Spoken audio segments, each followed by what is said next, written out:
Après avoir téléchargé et installé Proteus 8.13, nous allons maintenant créer un nouveau projet. Pour créer un nouveau projet avec le logiciel Proteus 8.13, nous venons ici à File. Nous cliquons dessus et nous choisissons New Project. Ou encore, il y a la commande ici New Project qui est directement affichée là. Nous cliquons dessus.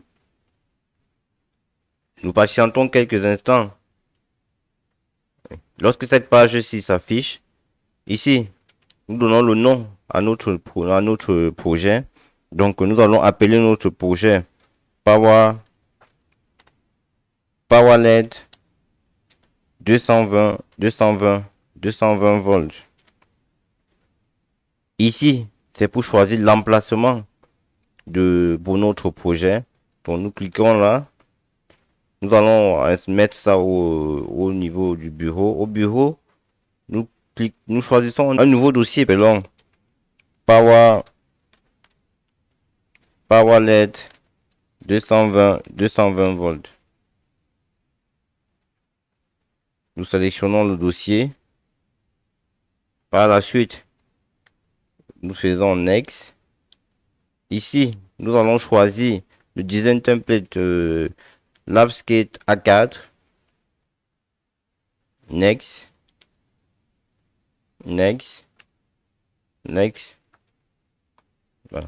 Et là, nous tombons sur l'interface d'utilisation du logiciel Arrest, du logiciel Isis, pardon, parce que Proteus est constitué de deux logiciels. Isis, qui permet de réaliser des chemins électroniques et aussi faire des simulations. Et Arrest, donc, qui permet donc de réaliser des PCB ou circuits imprimés. Maintenant que nous avons créé notre nouveau projet, nous allons donc voir l'interface d'utilisation du logiciel Isis. Donc, le logiciel est constitué déjà ici de la barre de menu qui regroupe différentes commandes, telles que la commande de sauvegarde, les commandes de sauvegarde et autres commandes. Ici, nous avons ici la barre de commande, cette barre. Ça, c'est la barre, ça, c'est la barre des commandes ici. Donc ici, nous avons plusieurs commandes. Par exemple, la commande New Project qui permet donc de créer un nouveau projet. Nous avons la commande Open Project qui permet d'ouvrir un projet existant. Ici, nous avons la commande Save Project qui permet d'enregistrer un nouveau projet et bien d'autres commandes. Ici, la commande gris. Voilà, je peux enlever le gris qui est là via cette commande. Je peux la remettre. Nous avons ici les commandes pour zoomer et dézoomer ici. Donc là, nous avons que la barre des commandes. Après la barre des commandes ici nous avons le mode d'outil de sélection. Le mode d'outil de sélection qui est composé de trois modes. Ici, nous avons le mode principal. Ça, ici, nous avons ici le mode principal qui va nous permettre de sélectionner déjà un composant. Si nous voulons sélectionner un composant, que ce soit une résistance condensateur, c'est via ce mode que nous allons pouvoir le faire. Ici, ce mode ici va nous permettre donc, si on veut créer des composants, si on veut créer un nouveau composant, si on veut placer la masse au niveau de notre zone de travail et tout, nous aurons à utiliser nous allons utiliser tous ces outils de mode là. Ici, ça c'est pour les carrés. Si nous voulons placer un carré, si nous voulons placer du test, voilà. Ça, ce sont les outils que nous aurons, les outils de mode que nous aurons à utiliser tout au long de notre projet.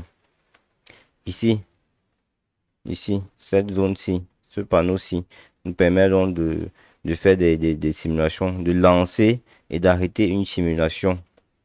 Ce panneau, il nous permet de lancer et d'arrêter une simulation. Là, nous avons que la zone de test ici.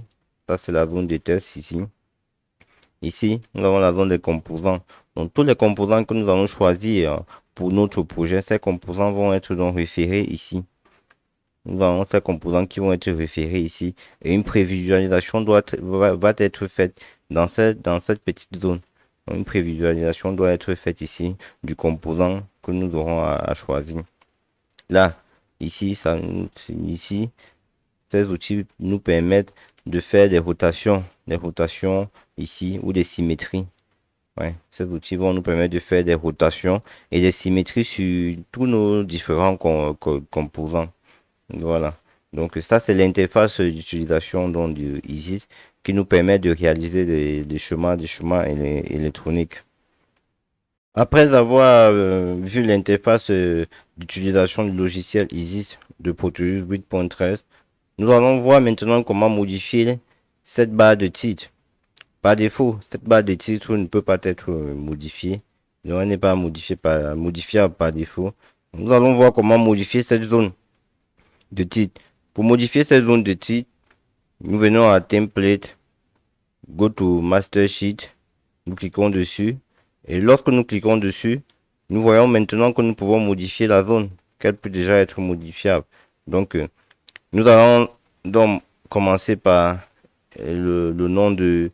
Nous allons commencer ici par le titre, le file name. Nous allons commencer par le titre ici. Où nous allons mettre comme titre Power LED 200, Power LED, voilà, 220 20 volts. Ça, c'est le titre que nous donnons. Ici, Design Type, nous allons mettre Power.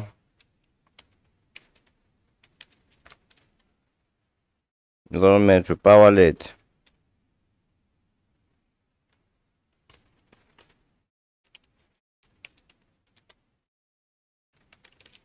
Power LED. Ici, le patch, nous allons supprimer cela.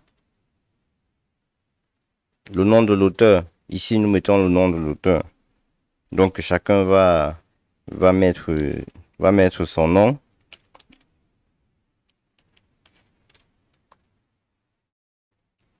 Voilà.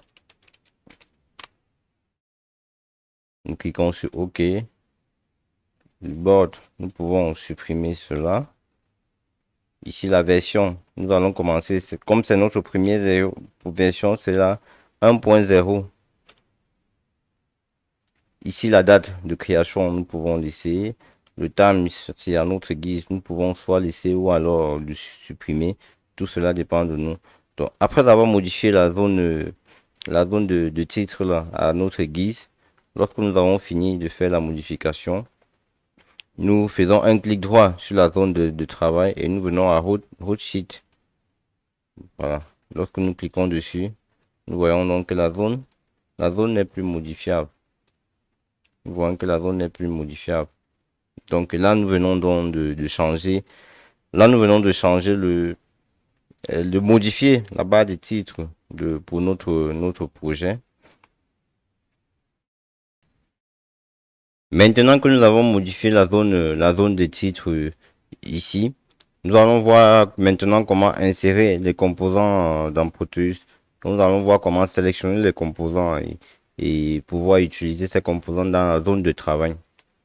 Pour pouvoir sélectionner les composants dans Proteus, il faut que nous soyons rassurés que nous sommes au mode, que nous venons au Component Mode. Nous cliquons dessus et nous venons ici. Nous cliquons ici. Nous cliquons donc à Pick Device. Et lorsque nous cliquons à Pick Device, nous pouvons donc ici donc sélectionner tous les composants. Ici, nous pouvons donc sélectionner tous les composants que nous aurons utilisés dans notre projet. Donc là, nous avons les différentes catégories de composants. Nous avons toutes ces catégories ici. Ici, nous avons par exemple ici les CMOS de la série 4000, par exemple les 4017 et 4013 et autres. Nous avons ça ici, donc les CMOS là. Les connecteurs, nous avons ici la catégorie connecteurs où nous allons retrouver les différents connecteurs que nous pouvons utiliser. Donc ça sont les sous-catégories. Donc pour rechercher un composant, nous venons et nous cliquons ici. Par exemple, si c'est une résistance que nous voulons rechercher, nous pouvons taper RES pour une résistance générique. Et nous allons donc voir s'afficher là toutes les différents types de résistance. Ça, c'est la résistance que nous avons choisie. Nous avons ici le symbole de notre composant. Ça, c'est le symbole d'une résistance. Nous avons ce symbole ici. Et ici, nous avons ce qu'on appelle l'empreinte, le PCB preview, donc la prévisualisation du PCB lié à ce composant. Donc, c'est cette empreinte-ci qui va donc nous permettre de réaliser le PCB ou le circuit imprimé avec ARES. Lorsque nous allons voir ARES, nous allons mieux en parler de tout ce qui est empreinte et PCB. Donc, nous pouvons ici sélectionner plusieurs types de résistances. Ici, nous avons ici plusieurs modèles de résistance. Ça, par exemple, ce que nous avons vu plus haut ici. Ici, ça, c'est une empreinte pour une résistance CMS, une résistance montée en surface. Or, là, par contre, nous avons plutôt une empreinte liée à un composant qui n'est pas monté en surface. Donc, un composant, donc, là, et un composant ici. Donc, le truc, la résistance n'est pas montée en surface ici.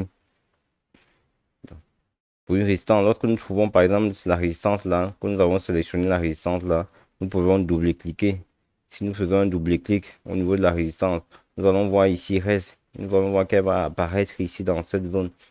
La résistance va apparaître ici dans la zone de composants. Si nous avons une résistance variable, nous pouvons cliquer dessus. Nous voyons comment elle apparaît ici. Nous pouvons faire la même chose avec les condensateurs en tapant cap. Si nous saisissons cap, nous voyons la résistance générique ici, qui est ici une résistance non polarisée. Ici, une résistance non polarisée. Nous pouvons voir que nous avons plusieurs modèles ici. Voilà, nous avons ici le schéma du composant, le symbole du composant. Ici, nous avons une résistance polarisée ou une résistance électrolytique ici. Nous avons une résistance polarisée ici avec son symbole ici. Ça, c'est le plus, ça, c'est le moins. C'est ça qui est remarqué ici au travers de son PC, de son PCB, de son circuit imprimé. Donc, je peux aussi sélectionner, voilà, le condensateur. Je peux rechercher un autre composant. Ici, par exemple, un microcontrôleur. Peut-être la famille des PIC. Le microcontrôleur de microchip. Je vais faire le PIC 16F 877 877A.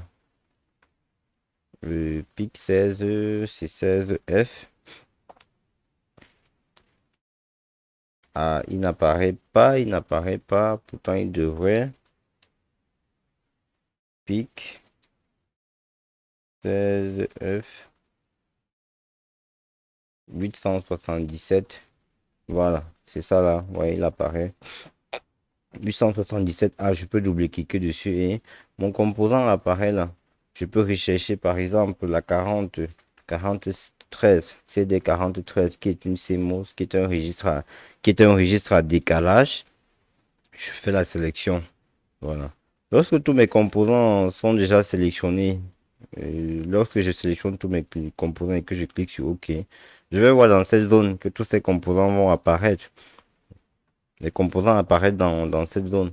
Je peux donc, en cliquant sur un composant, par exemple comme le condensateur, lorsque je clique sur le condensateur, j'ai une prévisualisation ici du condensateur. Je peux décider de changer la position. Je peux faire une rotation ici. Je peux décider de faire des rotations sur le composant là. Je viens, je pose la 4013. Je regarde la disposition ici. Si la disposition ne m'intéresse pas, je fais une rotation comme là. Je fais une rotation. Moi, je vais choisir ça, cette rotation. Je viens, je pose le composant. Si je refais un autre clic, ça, je vais faire une duplication du composant. Mais si je n'en ai pas, je peux faire une duplication pour avoir les deux circuits, du moins, placés là. Donc, le pic, je peux sélectionner le pic. Je fais la même chose. Je viens, je vais le positionner là. Voilà. Donc, voilà comment est-ce que je peux donc positionner, sélectionner et positionner les composants dans Proteus, dans Proteus 8.13. Voilà. Donc, et après, pour pouvoir faire les liaisons Je n'ai qu'à me placer là, je fais un clic. Je fais un clic. Étant ici, si je veux faire une liaison, je me place là, je fais un clic et je parcours. Je parcours et je viens par exemple poser ça ici. Voilà. Même chose là, je peux faire ça. Si je veux rechercher la masse. Maintenant, si je veux rechercher la masse, pour rechercher la masse, je viens ici à, à Terminal Mode. Et à Terminal Mode, donc, c'est grande là. Grande là qui est la masse. Grande là qui est la masse. Je fais un clic, je viens, je sélectionne, je pose mon composant et je fais la liaison. Voilà, je fais la liaison. Si c'est une tension power, par exemple, que je veux, power, pour, je sélectionne et je peux faire la liaison directement avec le master clean ici ou alors le reset. Voilà. Donc là, nous venons de voir comment est-ce qu'on peut sélectionner les composants dans Proteus.